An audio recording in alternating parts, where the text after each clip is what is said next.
Ser podcast.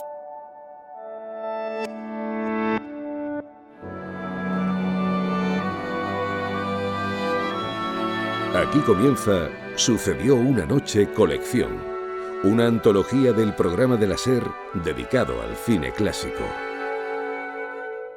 I wanna hide from the sun, I wanna live in the dark, I wanna go to the movies. Nobody's waiting outside, but I feel alright, 'cause I'm here on my own. I can kiss Marion and Jane, I can sing in the rain, I can be Superman. I'll never come out again. Las estrellas míticas, los grandes directores, las películas inolvidables. Dirige y presenta Antonio Martínez. Saludos y bienvenidos a Sucedió una noche colección. En el especial de esta semana vamos a recordar el cine de los años 90. Vamos a hablar de 5 películas que son bastante representativas de aquella época. Seguro que las adivináis enseguida escuchando este montaje. Soy el señor Lobo. Soluciono problemas. Si tomas la pastilla azul, fin de la historia. Si tomas la roja, te quedarás en el país de las maravillas. Vamos a gastar aquí una cantidad indecente de dinero. Y necesitamos mucha más gente haciéndonos la pelota porque eso es lo que nos gusta. Búfalos, búfalos. Tatanka, tatanka, tatanka, tatanka. Uno del censo intentó hacerme una encuesta. Me comí su hígado acompañado de habas y un buen Chianti. I wanna hide from the sun, wanna live in the dark, and I'll never come back. El espectáculo está a punto de comenzar, pero no se alarmen ustedes, no les cobraremos la entrada.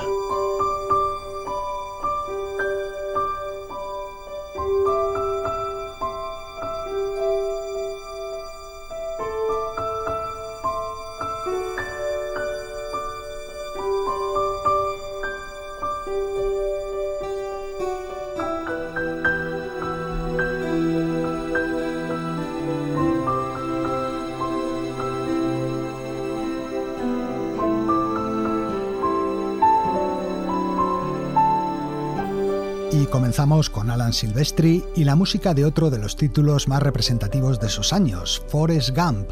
Pero vamos ya a comenzar con uno de los grandes films que precisamente abrió aquella década, estrenado el 21 de noviembre de 1990, Bailando con Lobos. Era la primera película como director de Kevin Costner y aunque al principio nadie de la industria del cine daba un duro por ella, acabó siendo un gran éxito y arrasó en la ceremonia de los Oscar.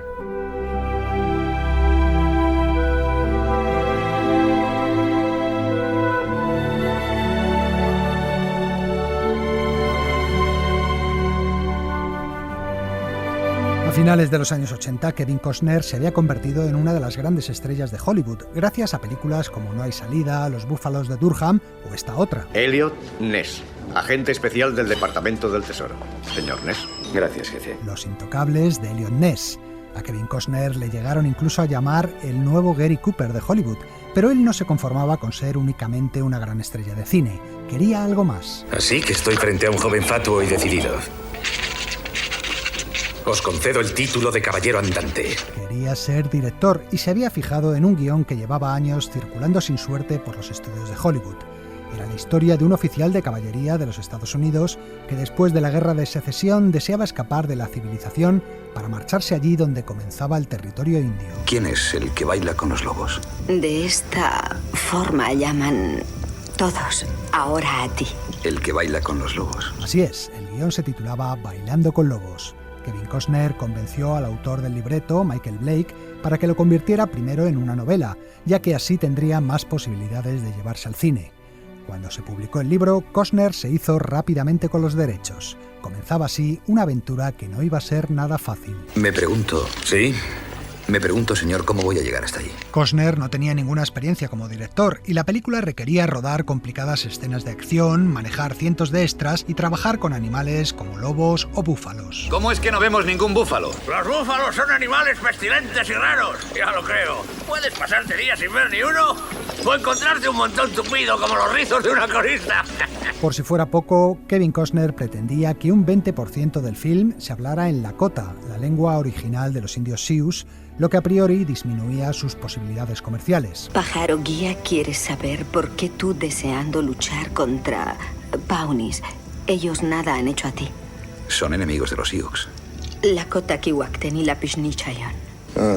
Lakota y Chala y Píctalo. Solo oír guerreros Sioux. Bien, pues dile que yo he sido un guerrero mucho más tiempo que la mayoría de los jóvenes que irán a esa batalla.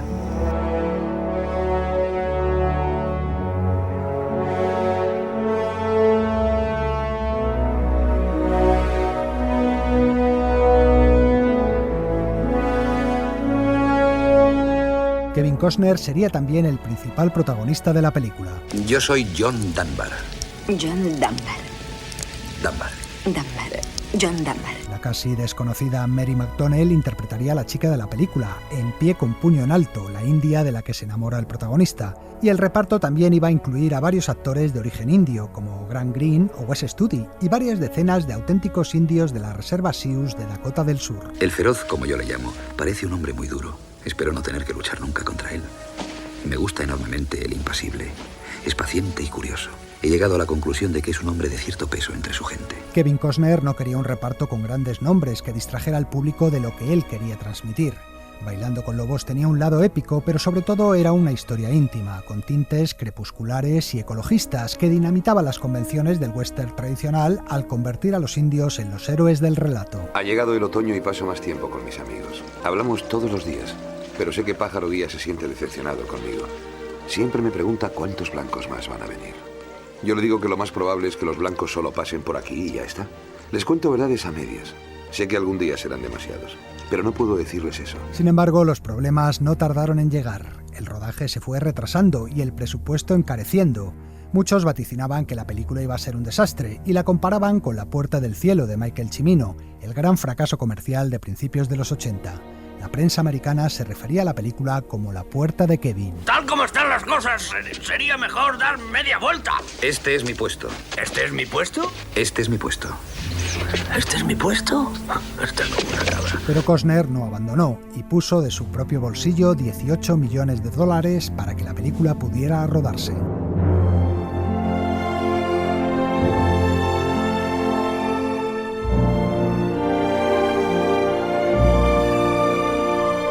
Salvo las escenas de la Guerra de Secesión que se filmaron al final, el rodaje se realizó de forma secuencial, es decir, tal y como la historia transcurre en la película, planificándolo de acuerdo a la climatología. He llegado al fuerte Sedgwick y lo he encontrado desierto.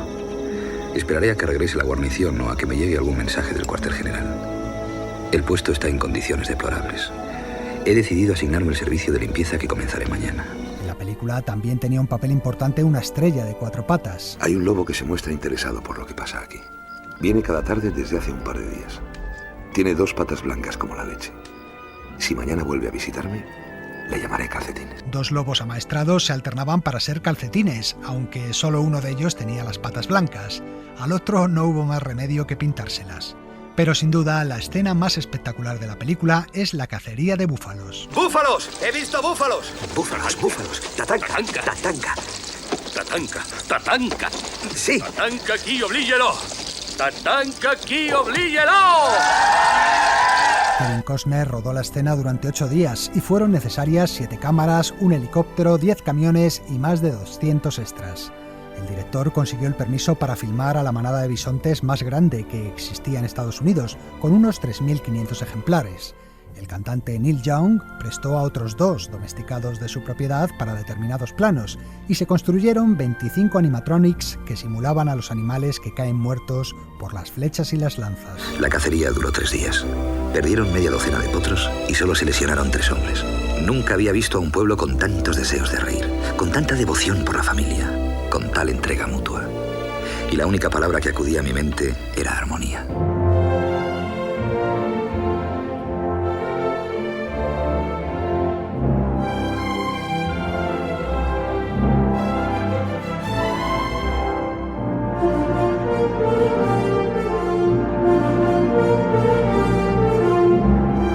Tras 4 meses de rodaje, la película estaba lista para el montaje y la postproducción, y ahí también Costner tuvo problemas. La distribuidora quería una duración de 2 horas como máximo, mientras que el director pensaba en una película de más de 3 horas. Me he sentido muchas veces solo, Pero hasta esta tarde nunca había experimentado una soledad tan profunda. De nuevo, Kevin Costner se salió con la suya y consiguió que la película durara 181 minutos. Posteriormente, para la edición en DVD, el director realizaría un nuevo montaje en el que Bailando con Lobos dura más de 4 horas. Aquí dicen que ha sido usted condecorado. Sí, señor. Así es, Bailando con Lobos se presentó a la ceremonia de los Oscar de 1991 con 12 nominaciones y compitiendo con películas como Uno de los nuestros o la tercera parte del Padrino. Al final fue la gran triunfadora de la noche con 7 estatuillas, entre ellas la de Mejor Película del Año y Mejor Director para Kevin Costner. I will never forget what happened here tonight. My family will never forget what happened here. My Native American brothers and sisters across the country, especially the Dakota Sioux, will never forget. Y un emocionado Kevin Costner agradeció el premio afirmando que ni él, ni su familia, ni sus hermanos los indios de todo el país olvidarían nunca esa noche. Bailando con Lobos arrasó también en taquilla y se convirtió en el western más taquillero de todos los tiempos. Además, propició un renacer del género que en los años inmediatamente posteriores daría al cine películas como Sin Perdón, El último mohicano o Un horizonte muy lejano. La enorme simpatía que lograron los indios americanos en todo el mundo gracias a la película y la corriente que despertó en defensa de sus costumbres y territorios hizo que los Sioux nombraran a Kevin Costner miembro honorario de la tribu. De la noche a la mañana he pasado de ser una persona sospechosa a ser una persona importante. Soy recibido con sonrisas sinceras y miradas de aprecio. En resumen, me he convertido en una celebridad. Pero no queremos terminar este reportaje sin hacer referencia a uno de los elementos fundamentales de la película, su música.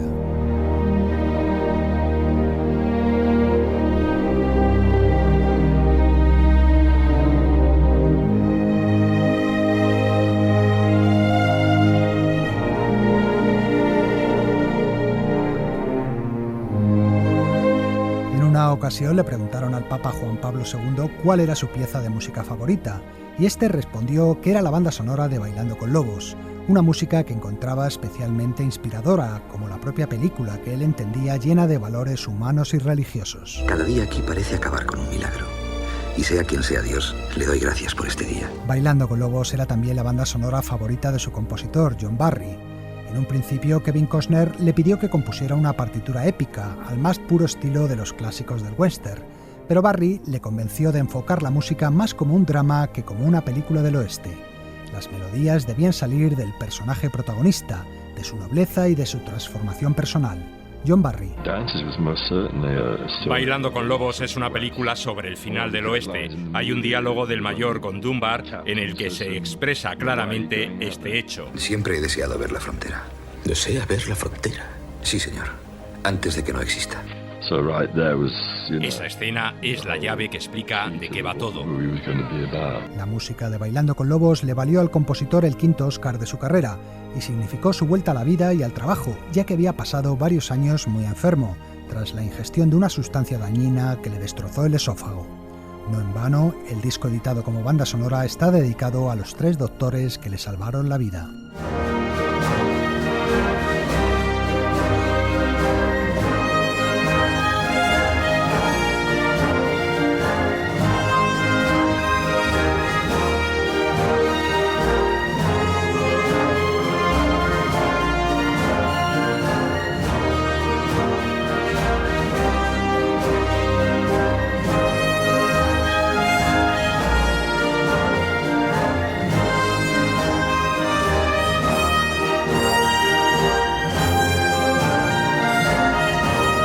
Otra película de principios de la década de los 90 es la que vamos a abordar en nuestro siguiente reportaje.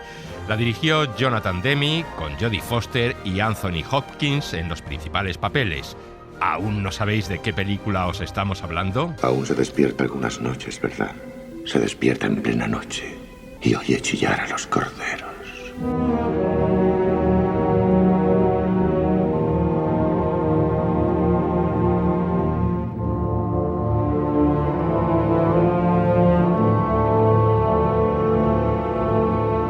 Ocurrió en la 64 entrega de los Oscar. And the Oscar goes to The Silence of the Lambs.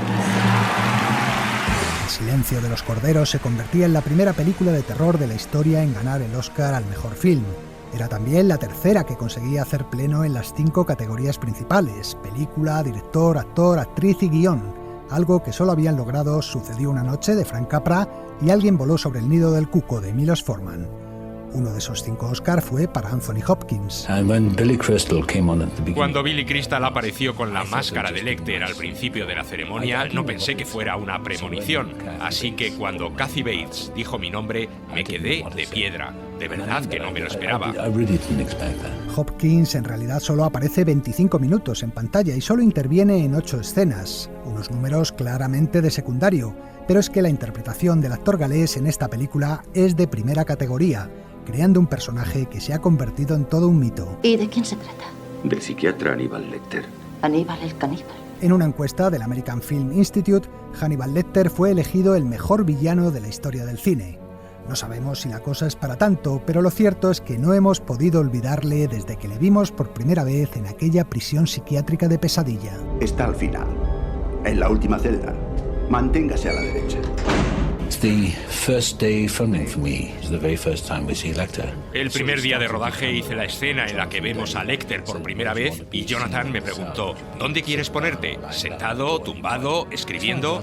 Me gustaría estar de pie justo en medio de la celda, le dije, esperándola. Me pareció lo más adecuado porque llevan hablando de él más de 10 minutos antes de que se le vea y yo quería mostrar todo lo contrario a un psicópata sangriento. Siempre hay que mostrar lo contrario de lo que espera el público. Asusta más. Su mirada gélida y su tono de voz imponían, y era capaz de provocarnos un escalofrío simplemente pidiendo a la chica que se acercara al cristal. ¿Puedo ver su identificación? Claro. Más cerca, por favor. Más cerca. Su pulcritud, su dominio de la mente y su erudición nos dejaron impresionados al instante. Un hombre de una cultura vastísima, con una gran capacidad de observación y un olfato prodigioso. Usted usa crema hidratante bien.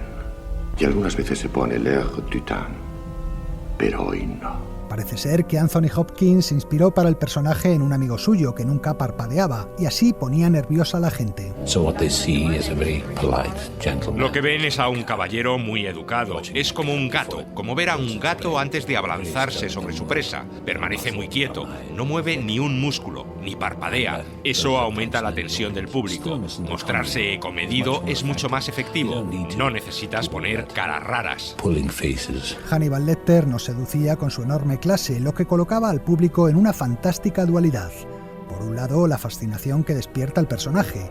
Por otro, el rechazo que provoca el hecho de que se trata de un psicópata asesino. Es un monstruo. Es muy difícil capturar a uno vivo.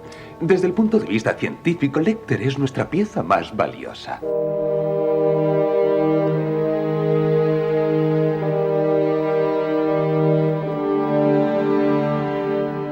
El silencio de los corderos se basa en la novela homónima de Thomas Harris, publicada en 1988, como secuela de una novela anterior, El dragón rojo.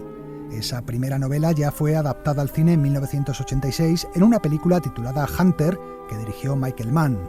En ella, Brian Cox interpretaba al caníbal y, como ocurría después en El silencio de los corderos, el detective que en su día le encarceló le pedía consejo para atrapar a otro asesino en serie. Es sobre lo de Atlanta y Birmingham. ¿Ha leído sobre ello? En los periódicos. No arranco los artículos. No me gustaría que pensasen que me explayo en cosas morbosas. Pensé que usted tendría algunas ideas. ¿Por qué debería contárselas? Quizás sienta curiosidad por saber si usted es más inteligente que él. Cuando El silencio de los corderos se publicó, se convirtió en un éxito editorial y rápidamente se compraron sus derechos para el cine. ¿Y quién los compró? Pues el actor Gene Hackman. Lo contaba el productor Mike Miraboy. Recuerdo que el precio rondaba los $500,000, pero Hackman se ofreció a dirigirla y a poner la mitad del dinero. Lo que pasó es que luego leyó el guión y dijo: esto es demasiado violento, no puedo hacerlo, me retiro. La productora Orion le devolvió el dinero que había puesto y contrató a otro director.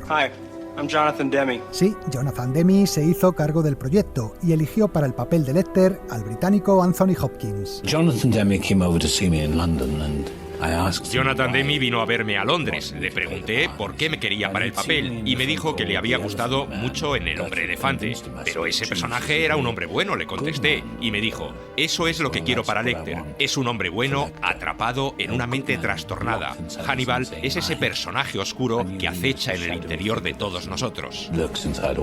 Demme quería a Michelle Pfeiffer para el papel del agente del FBI, Pero como le pasó a Gene Hackman, la historia le pareció demasiado oscura y la actriz rechazó la oferta.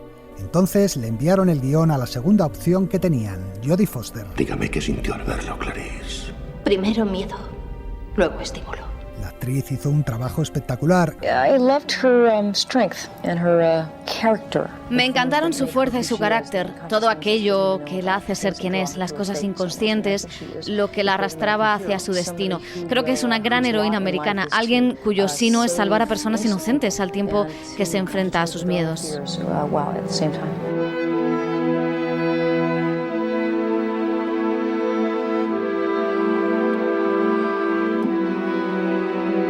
Todo el mundo recuerda de la película la intensa relación entre Lecter y la agente Starling, con ese asombroso juego de planos y contraplanos con el que Demme filmó sus diálogos.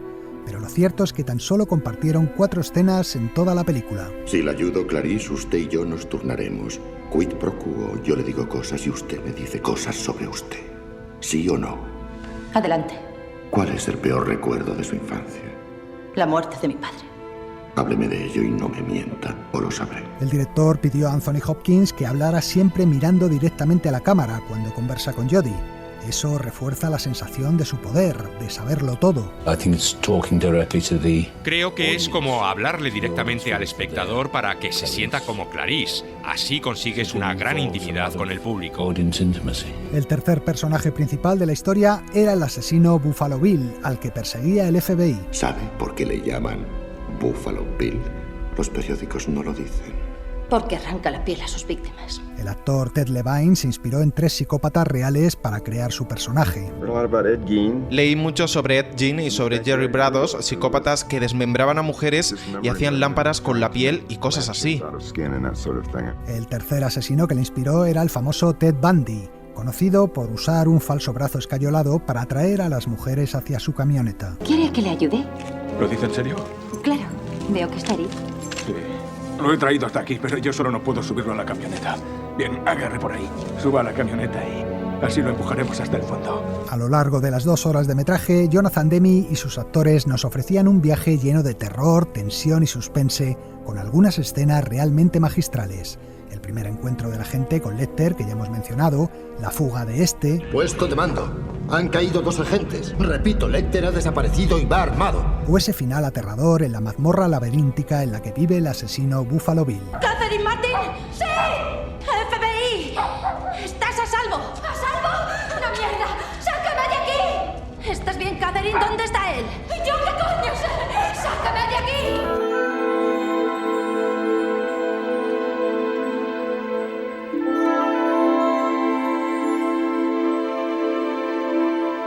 El silencio de los corderos fue un éxito tanto de crítica como de público, multiplicando por 10 en taquillas, solo en Estados Unidos, los 20 millones que había costado la película.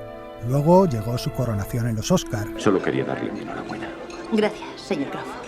Hoy su padre se sentiría orgulloso. La película se convirtió en un fenómeno cultural que dio pie a todo tipo de análisis y parodias. Algunas de sus frases se convirtieron en míticas. Uno del censo intentó hacerme una encuesta. Me comí su hígado, acompañado de habas y un buen Chianti. En los años siguientes daría lugar a 2 precuelas y a una secuela, la notable Hannibal, que dirigió Ridley Scott. Me he mantenido en estado de hibernación durante un tiempo, pero ahora he vuelto a casa y en plena forma. Pero ninguna tuvo el impacto del Silencio de los Corderos, una película que se ha convertido en referencia obligada para otros muchos films. Es como Jodie Foster en El silencio de los corderos, cuando tiene las visiones de su padre muerto. Pero esto es la vida, no es una película. Claro que sí, Sid. Todo es una película. Todo es una gran película. Una gran película que nadie duda de que se trata de un auténtico clásico del cine.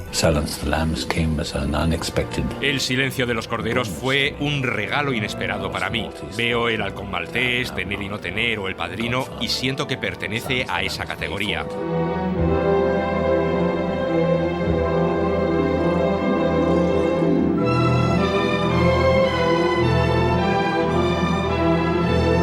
Y de un villano carismático como Aníbal Lecter a unos gángsters que como él se acabaron llevando al público de calle. Todo gracias a la imaginación, a la cinefilia y a la facilidad para sorprendernos de un director que se iba a consagrar en aquella década. Quentin Tarantino y su película Pulp Fiction. Cada vez dices eso, siempre lo mismo. Se acabó, demasiado peligroso, nunca más. Ya sé, siempre lo digo y siempre tengo razón. Pero al cabo de un par de días se te olvida. Sí, pues se acabó el olvidarme a los 2 días. A partir de ahora me voy a acordar. Una pareja de novios charla en una cafetería. Están contemplando cambiar de vida, es decir, empezar a atracar restaurantes en lugar de tiendas de licores. Te quiero, Punky. Te quiero, Honeymoon. ¡Todo el mundo quieto! ¡Esto es un atraco! Y como algún jodido capullo se mueva, me cago en la leche, me pienso cargar hasta el último de vosotros. Luego suena el surf de Dick Dale a todo volumen. El espectador ya está preparado para lo que se le viene encima. Quentin Tarantino. Para mí los créditos de apertura son muy importantes. Una secuencia de inicio fuerte, jugosa, con la música adecuada, da el tono preciso a toda la película. Por ejemplo, utilizar Mrs. Lou como tema de cabecera de Pulp Fiction era como decir, vais a ver una película épica, un maravilloso film con sabor antiguo, así que acomodaros bien en la butaca. Es algo excitante, es como arrojar el guante retando al público y decirle, apuesto a que lo vais a pasar en grande.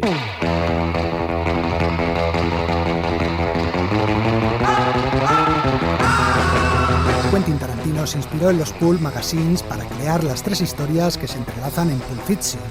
Las revistas Pulp fueron muy populares en Estados Unidos en los años 30 del siglo XX. En ellas se podía encontrar todo tipo de relatos, de misterio, de terror, policíacos. Esto no suena al rollo estúpido y aburrido de introducción que se suele usar. No, en Pulp Fiction Tarantino se olvidó de los clásicos introducción, nudo y desenlace para crear su propio orden narrativo. ¿Por cuál te apetece empezar? No lo sé todavía. Al parecer, la idea ya se le había ocurrido muchos años antes, cuando Tarantino trabajaba en un videoclub. Por entonces escribió un guión para un corto. Su amigo Roger Avary escribió otro y poco después Tarantino escribió un tercero. Las 3 historias se acabaron fundiendo en una sola y el resultado fue Pulp Fiction. Con ese relato desencajado y buenas dosis de violencia explícita, el director consiguió provocar tanta controversia como Kubrick con La Naranja Mecánica en los años 70. Oh, lo siento, tal vez te he desconcentrado. No era mi intención. Por favor, continúa. Pese a la sensación que deja, el director asegura que en 2 horas de película tan solo hay 5 minutos de violencia, pero están tan bien repartidos, son tan bestiales y salpicados de un humor tan negro que es imposible olvidarlos. Voy a decirte lo que pasará. Llamaré a un par de negros empapados en crack. Quiero que disequen a este colega, empleando un soplete y un par de alicates. Aún no he acabado contigo, ni lo sueñes. Practicaremos el medievo con tu culo. Y es que Pulp Fiction no es otra cosa que una mezcla de viejas ideas del cine negro puestas al día. Envió un par de tíos a su piso, le sacaron al balcón y le arrojaron al vacío. Ese negro voló 4 pisos. Había un jardincillo abajo, cubierto con cristales, como un invernadero. El negro los atravesó al caer. El director se atreve a ir más allá de las situaciones típicas y los personajes tópicos que hemos visto en decenas de películas. Un boxeador que acepta un combate amañado, un par de matones a sueldo, la chica del gángster. ¿Por qué te interesa tanto la mujer del gran hombre? Bueno, él se marcha de la ciudad a Florida y me ha pedido que cuide de ella mientras él está fuera. ¿Cuidar de ella? No, tío, sacarla de casa, ya sabes, para que se divierta y que no se sienta sola.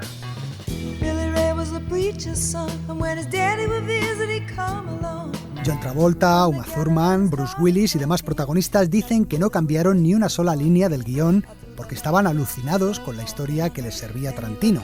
Así lo contaba Samuel L. Jackson. Ese hombre es una enciclopedia viviente del cine. Ha incorporado elementos de films rarísimos en esta película. A Samuel L. Jackson le tocó ser algo así como un gángster con aspiraciones de predicador. ¿Lees la Biblia, Brett? Sí. Pues tengo memorizado un pasaje que resulta apropiado para esta ocasión.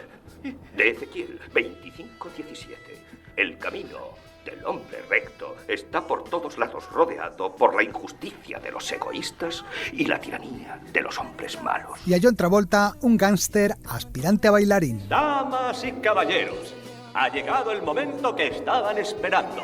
Jackrabbit Slims presenta su famoso concurso de twist. Travolta y Uma Thurman protagonizan uno de los bailes más recordados de la historia del cine moderno. Quiero bailar. No. No. Me parece que Marcellus, mi marido, tu jefe, te dijo que me sacaras a hacer lo que yo quisiera. Quiero bailar ahora. Quiero ganar. Quiero ese trofeo. Cuentan que al principio los actores no querían bailar, especialmente Travolta, que tenía miedo a ser comparado con sus años de Gris y Fiebre del sábado noche. Tarantino les convenció mostrándoles una escena de la película Banda Aparte de Jean-Luc Godard, en la que los protagonistas bailan, y les dijo que hicieran lo que ellos. No se trataba de hacerlo bien, tan solo de disfrutar bailando. Conozcamos a nuestros primeros concursantes de la noche. Jovencita, ¿cómo se llama? Señora Mia Wallace. ¿Y cómo se llama su amigo? Vincent Vega. Bien, a ver lo que saben hacer. ¡Vamos allá! It was a teenage wedding and the old folks wished him well. You could see that Pierre did truly love the mademoiselle. Si hay algo que define el cine de Tarantino es la originalidad de sus diálogos. En Pulp Fiction los hay a paladas. No me jodas, pero qué porquería has hecho con su toalla, hombre. ¿Me he secado las manos? Debiste lavártelas primero. Tú me has visto lavármelas. Te he visto mojártelas. No, lavármelas, pero esta mierda no sale. Con otro jabón tal vez hubiese ido mejor. He utilizado el mismo jabón que tú, he terminado y mi toalla no parece una puta compresa. El director creó también una colección de personajes extremos pero inolvidables. Soy el señor Lobo. Soluciono problemas. Bien, tenemos uno. Es lo que he oído. ¿Puedo pasar? Por no hablar de las historias que nos cuenta, tan tremendas y demenciales como desternillantes. Fíjate en este reloj. En un principio fue comprado por tu bisabuelo durante la Primera Guerra Mundial. Lo compró en una tienda pequeñita en Knoxville, Tennessee. Seguro que recordáis la historia del reloj de Bruce Willis o la de los piercings de Rosanna Arquette. Todas mis perforaciones en 18 puntos de mi cuerpo me las hicieron con una aguja. 5 en cada oreja, una en el pezón de mi pecho izquierdo, 2 en la aletilla derecha de mi nariz, una en mi ceja izquierda, una en mi vientre, una en mi labio, una en mi clítoris y llevo una tachuela en la lengua. Perdona. Es solo curiosidad, pero... ¿Por qué llevas una tachuela en la lengua? Cosas del sexo. Mejora la felación. Y todo ello adornado con una banda sonora que inunda la película de principio a fin. Una banda sonora que se nutría de la discoteca favorita de Tarantino. Una de las razones por las que elegir música para las películas me resulta tan excitante es porque si lo haces bien, si utilizas la canción correcta en la escena precisa, en la película adecuada, estás haciendo una labor cinematográfica que puede conseguir que el cine sea mejor que cualquier otra forma de arte. Para mí es algo visceral, emocionante, que convierte este trabajo en algo especial.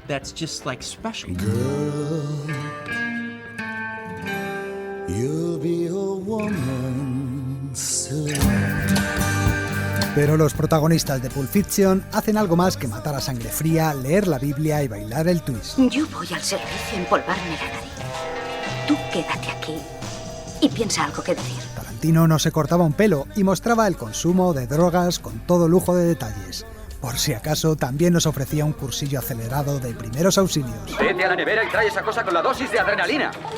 ¿Qué le pasa a esa? El primer capítulo, la inyección de adrenalina en caso de sobredosis. Se trata de una inyección de adrenalina directa al corazón, pero tiene un esternón y primero lo has de atravesar. Lo que tienes que hacer es bajar la aguja como si la apuñalaras. ¿Tengo que apuñalarla 3 veces? No, 3 veces no, con una es suficiente, pero tienes que perforar el esternón para llegar al corazón, ¿vale? Y luego, cuando lo hayas hecho, tienes que apretar el émbolo. En la premier de la película en Nueva York, tuvieron que llamar a un médico para atender a un par de espectadores que sufrieron un shock después de ver esta escena. Bueno, con tu permiso me voy a casa a tener un ataque al corazón. Pulp Fiction fue un auténtico bombazo en taquilla, ganó la Palma de Oro en el Festival de Cannes y Tarantino consiguió el Oscar al mejor guión original, además de 5 nominaciones más, entre ellas una para John Travolta, que vio relanzada su carrera de actor tras atravesar unos años de vacas flacas. Estamos contentos. Vincent, ¿estamos contentos? Sí, estamos contentos. También sirvió para convertir a Quentin Tarantino en uno de los directores más famosos del planeta. Señor Tarantino, soy un admirador suyo. ¡Lárgate de aquí con toda esa mierda! Vaya Joder, maldita sea. ¿Sabes? Esos jodidos mamones no hacen más que joderme. Salen de todas partes. ¿Tengo yo la culpa? Señor Tarantino. ¿Qué tal, amigo? Chupa.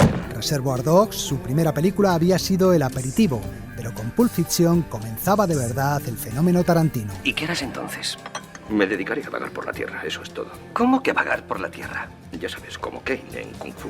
Andar de pueblo en pueblo, vivir aventuras, conocer gente. Y en eso anda desde entonces, viviendo aventuras y contándonos historias que nos sacuden desde la cabeza a los pies.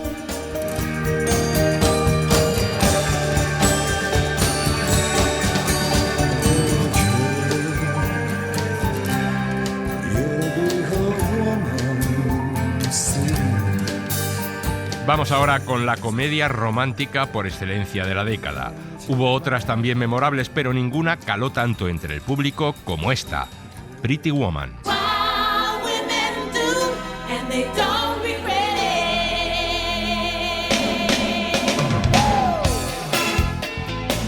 La película más taquillera del año 1990, recaudando una indecente cantidad de dinero. ¿A qué indecente cantidad de dinero se refería exactamente? ¿Algo irreverente o realmente escandaloso? Realmente escandaloso. Cerca de 200 millones, que sumados a las ventas en vídeo, DVDs o de su banda sonora, la convierte en uno de los mayores éxitos comerciales de la historia del cine. Las razones de ese éxito hay que buscarlas en una pareja protagonista con una excelente química. Tú y yo somos dos seres parecidos, Vivian. Los dos jodemos por dinero. Y en una historia en la que el espectador encuentra de todo.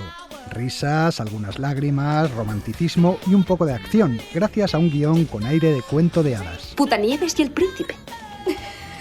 Más bien La Cenicienta, con ciertos elementos también de Pigmalión o de La Gatita y el Búho. Cuando era pequeñita, mi madre me encerraba en la azotea cuando me portaba mal, que era muy a menudo. Y yo me imaginaba que era una princesa encerrada en una torre por una reina malvada. Pero de pronto llegaba un caballero. Lo de Julia Roberts sí que fue como un cuento. En menos de 2 años pasó de llamar la atención con un papelito de camarera en la película Mystic Pizza a ganar 2 Globos de Oro, uno por su trabajo en Magnolias de Acero y otro por Pretty Woman. ¿Crees que parezco Doris Day? No, me encanta tu estilo. Es muy atractivo. Y muy elegante. De la noche a la mañana se convirtió en una de las estrellas más taquilleras del cine americano, poniendo sus largas piernas en la primera división de Hollywood. Te he dicho que mi pierna mide 110 centímetros de la cadera al pie, así que digamos que estás cubierto por 220 centímetros de tratamiento que rodean tu cuerpo por el módico precio de $3,000. Sí.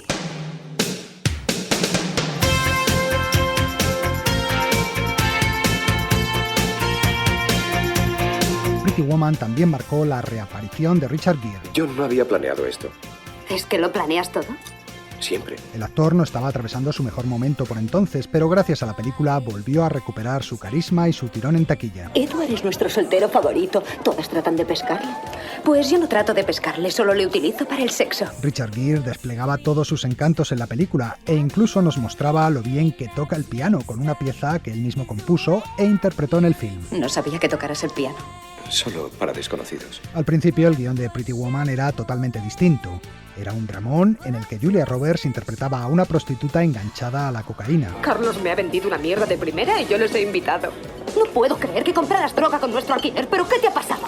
Necesitaba animarme un poco. También necesitamos el alquiler. ¡Cálmate, chica! Pero los responsables de la película fueron dulcificando la historia a medida que avanzaba el rodaje, convirtiéndolo en ese cuento de hadas del que hablábamos antes. Julia Roberts es una cenicienta moderna que gracias a su príncipe ricachón conoce un mundo nuevo. ¿Te importa que nade un rato en tu bañera antes de irme? En absoluto, pero quédate en donde tocas fondo. Aprende a utilizar correctamente los cubiertos. Tenedor de pescado, tenedor de ensalada, tenedor de carne.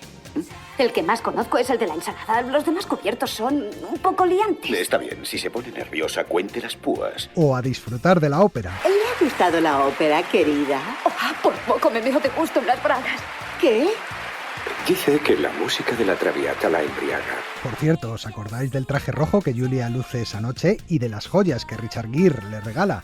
Pues bien, ese collar fue prestado por una firma de joyería que envió a uno de sus empleados a controlar el préstamo durante todo el rodaje. ¿De verdad te han prestado esto en una joyería? Soy un cliente muy bueno. Si fueras a comprarlo, ¿cuánto te costaría? $250,000. Y ahora queremos abrir un pequeño paréntesis para la banda sonora de la película. Te aseguro, nena. La camarera está cantando. Que se morirán de envidia. No nos referimos a las cancioncillas de Julia Roberts, sino a un disco que se vendió como churros, lleno de temas resultones y entre los que destacaba un viejo clásico de los años 60.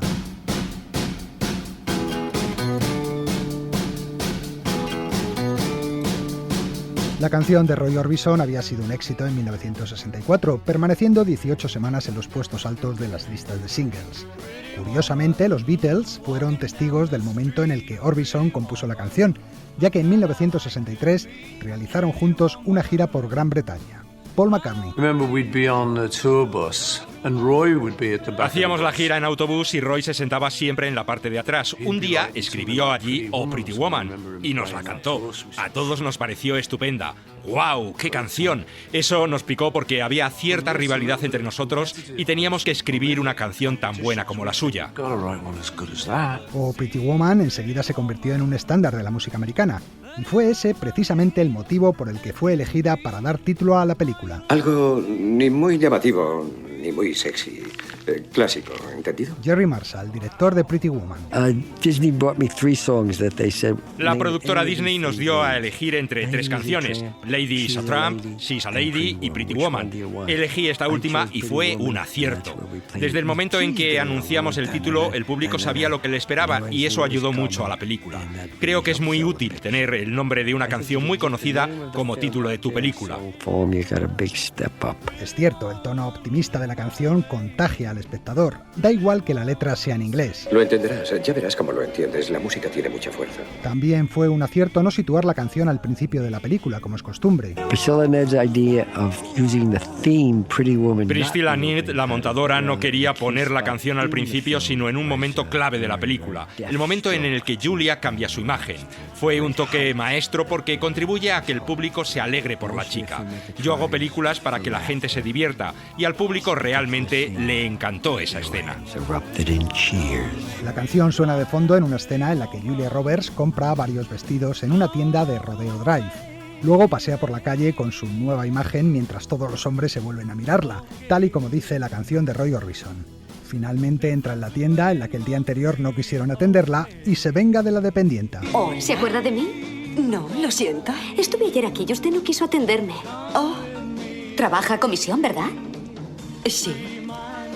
Pues metió la pata. ¿Y cómo? Hasta el cuello.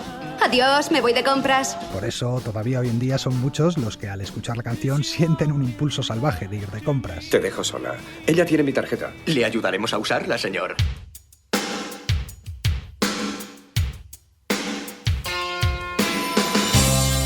Pretty Woman, la película, tuvo tanto éxito que durante mucho tiempo se estuvo especulando con la posibilidad de rodar una secuela. Quiero más. Ya sé lo que es querer más. La cuestión es cuánto más. Finalmente no se rodó y tuvimos que esperar casi 10 años para ver a Julia Roberts y a Richard Gere juntos otra vez en una película. Te garantizo que habrá épocas difíciles. Te garantizo que en algún momento uno de los dos o los dos querremos dejarlo todo. Pero también te garantizo que si no te pido que seas mía, me arrepentiré durante el resto de mi vida. Porque sé, en lo más profundo de mi ser, que estás hecha para mí. Fue en Novia a la fuga. Sus personajes no tenían nada que ver con Vivian y el señor Luis, pero algunos dicen que al menos tiene el final que les hubiera gustado para Pretty Woman. La iglesia está abarrotada, todo Hale en el lado de la novia y muchos neoyorquinos en el lado del novio. Y es que ha habido pocas parejas como esta, una pareja que reventó las taquillas y todavía hoy en día consigue altas cuotas de audiencia cada vez que la película se pasa por televisión. Los dos plantados delante de la tele. ¿Plantados? Sí. Plantados como las hortalizas, tiesos como las coles. Porque ellos son el ejemplo perfecto de que los amores imposibles no existen, al menos en el cine. Bienvenidos a Hollywood. ¿Cuál es su sueño? Todo el mundo viene aquí. Esto es Hollywood. Tierra de sueños. Unos se hacen realidad y otros no. Pero sigan soñando. Esto es Hollywood. Siempre es hora de soñar, así que sigan soñando. Pretty woman, walking down the street. Pretty woman, the kind I like to meet. Pretty woman, I don't believe you, you're not the truth. No one could look as good as you.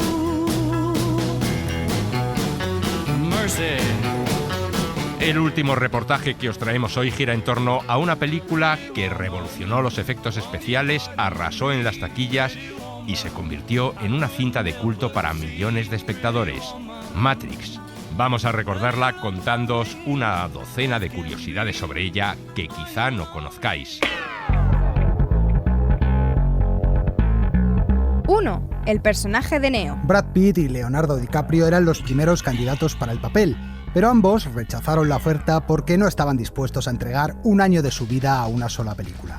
Will Smith, por su parte, renunció para irse a rodar Wild Wild West, que a la postre sería la película peor valorada de toda su carrera. Tampoco aceptaron Tom Cruise ni Val Kilmer, por lo que al final el papel fue a parar a Keanu Reeves, que no contaba para nadie en los planes iniciales. Tú eres el elegido, Neo. Te habrás pasado los últimos años buscándome, pero yo me he pasado toda mi vida esperándote. Por cierto, una curiosidad respecto al nombre. Hola, Neo. ¿Quién eres? Me llamo Trinity. Trinity. Neo, Trinity, Morfeo, todos esos nombres tan molones que tienen los personajes están sacados de diferentes modelos de sintetizadores musicales. 2. Neo el confuso. Durante la primera parte de la película, Keanu Reeves tiene cara de no entender nada.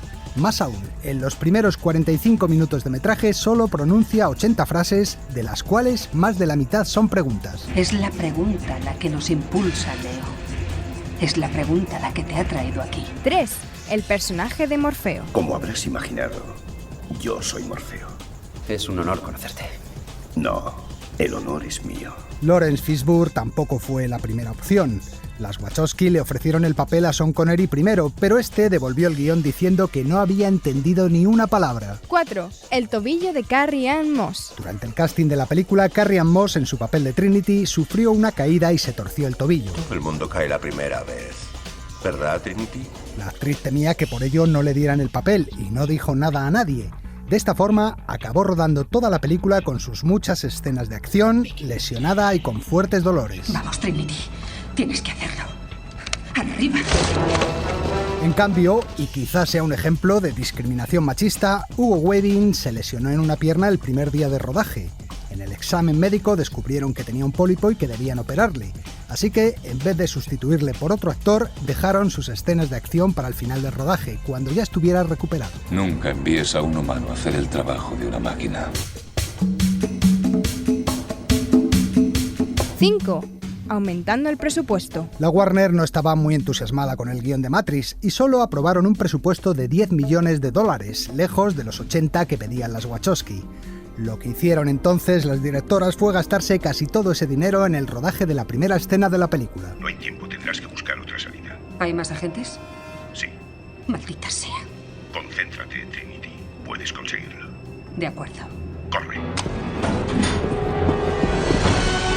Una espectacular persecución por los tejados que dejó boquiabiertos a los ejecutivos de la Warner, que acto seguido firmaron un cheque en blanco a las directoras. Por ese motivo, Matrix fue rediseñada así. 6. El tiempo bala y otros efectos especiales. Con Matrix, los efectos especiales creados por ordenador subieron un peldaño más en su imparable evolución. ¿Eso qué significa? Significa abróchate el cinturón, Dorothy, porque vamos hacia el mundo de Oz. Uno de los más espectaculares era el llamado Bullet Time, tiempo bala, consistente en aparentar que se congela la acción mientras la cámara sigue moviéndose alrededor de la escena. ¿Qué intentas decirme? ¿Que puedo esquivar las balas? Sortear las balas, quedar suspendido en el aire y otras florituras que las Wachowski ya habían visto en los vídeos de Michel Gondry para Björk y los Rolling Stones. También las peleas resultaban muy vistosas. ¡Morfeo lucha con Neo!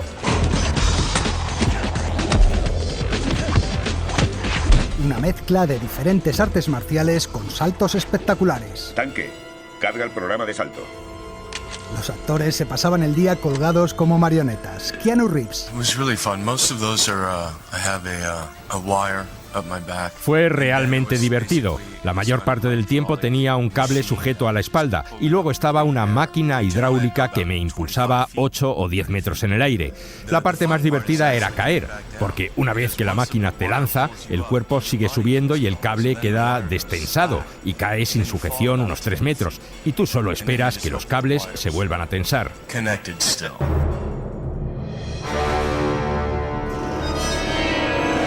7. La filosofía de Matrix. La película está plagada de referencias filosóficas y religiosas. Aleluya.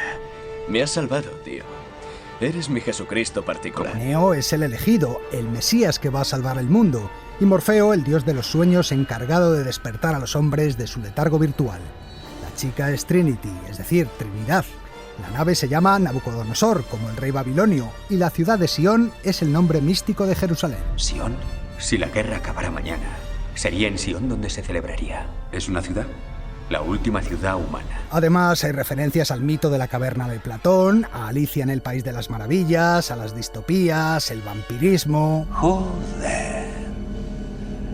Menudo lío mental. Y por supuesto, numerosos planteamientos filosóficos relativos a la certeza de la realidad. Entonces, ¿esto no es real? ¿Qué es real? ¿De qué modo definirías real? Una de las frases más famosas de la película pertenece al filósofo francés Jean Baudrillard. Bienvenido al desierto de lo real. Pertenece a su obra Simulacro y Simulación, de la que un ejemplar del mismo le sirve a Neo para guardar los disquetes con los que trafica al comienzo de la película. 8. Los signos extraños. Siempre la ves codificada. No hay más remedio. Los traductores de imagen trabajan para el programa del constructor.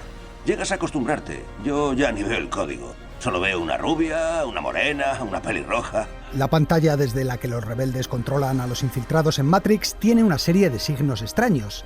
¿Qué son? Pues simplemente letras y números puestos del revés mezclados con caracteres japoneses. 9. Las gafas. Puedo verlo en tus ojos. La marca Blinde consiguió colocar sus modelos de gafas en la película, en eso que se llama product placement, o introducir en una película un determinado producto haciendo publicidad encubierta. Las gafas de los buenos son siempre redondas u ovaladas, mientras que las de los malos son de forma rectangular. Por eso el traidor, Cifra, es el único del grupo de los rebeldes que las lleva rectangulares. Ojalá pudiera estar allí cuando te dobleguen. Ojalá pudiera entrar justo cuando lo hagan. Así, en ese instante, sabrías que fui yo. 10. La chica de rojo y sus extraños acompañantes. ¿Recordáis la escena en la que aparece la mujer de rojo? ¿Estás escuchándome, Neo? ¿O mirabas a la mujer del vestido rojo? Estaba... Mírala. Congélalo. Al congelarse la escena vemos que entre las personas que hay en la calle algunas caras parecen repetidas. ¿Un truco digital para suplir la falta de extras? Nada de eso. Para esta escena usaron como figurantes a varias parejas de hermanos gemelos.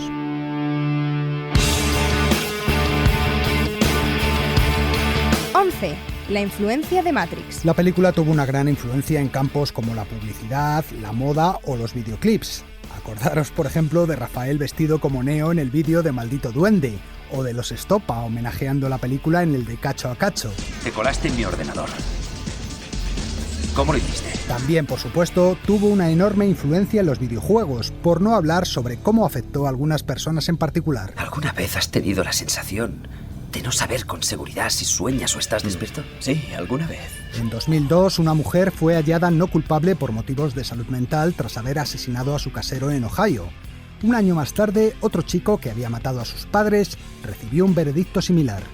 En ambos casos, los abogados defendieron las tesis de que los acusados habían cometido sus crímenes tras haber visto repetidas veces la película y estar convencidos de que habitaban en una simulación virtual. Algo no funciona en el mundo, no sabes lo que es, pero ahí está como una astilla clavada en tu mente y te está enloqueciendo. Ha habido otros casos. De hecho, en términos jurídicos ya se conoce como la defensa Matrix. Y 12. La iglesia de Matrix. ¿Qué está haciendo?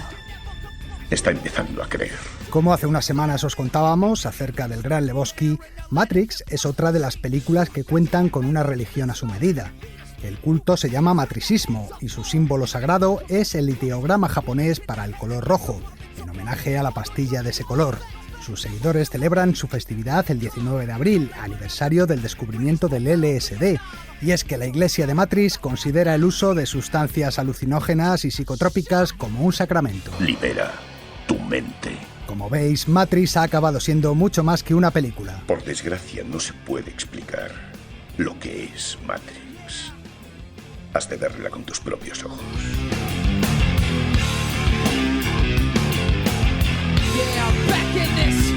Sucedió una noche. El cine clásico en la SER. No hay tiempo para más. Esperamos que os haya gustado este especial de cine de los 90 y vamos a despedirnos con una canción de otra de las películas señeras de aquellos años, 4 bodas y un funeral. Un saludo de parte de Elio Castro y Antonio Martínez y hasta la próxima. I feel it in my toe.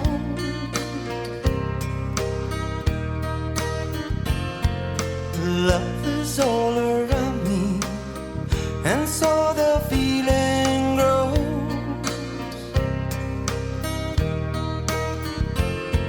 It's written on the wind, it's everywhere I go. Oh, yes it is. So if you really love Come on and let it show.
Promise to me, and I give mine to you.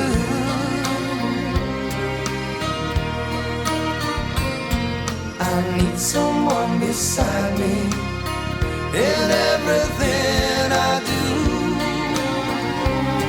Oh, yes, I do.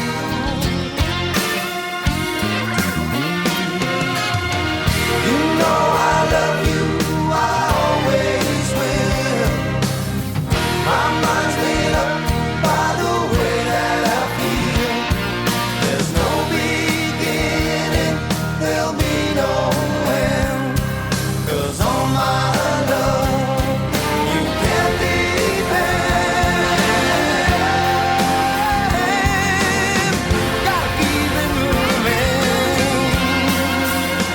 Ooh, it's written in the wind. Oh, everywhere I go. Yeah.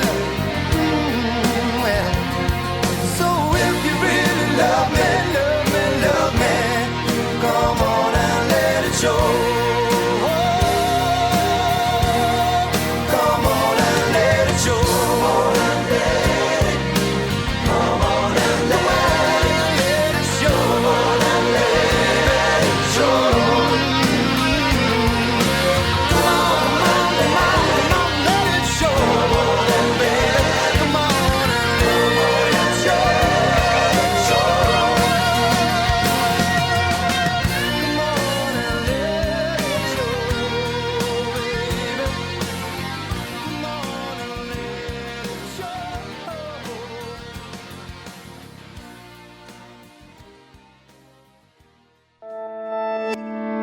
Cadena SER.